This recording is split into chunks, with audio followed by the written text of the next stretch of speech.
कि जल्द से जल्द रिजल्ट अनाउंस किया जाए और इस किस्से को खत्म किया जाए।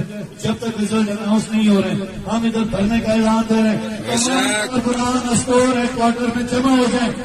जो पीटीआई का वर्कर के पाकिस्तान में कहीं मुझे सुन रहा है वो भी इधर हाजिर हो जाए। ये इलेक्शन के रिजल्ट हम लेकर आएंगे।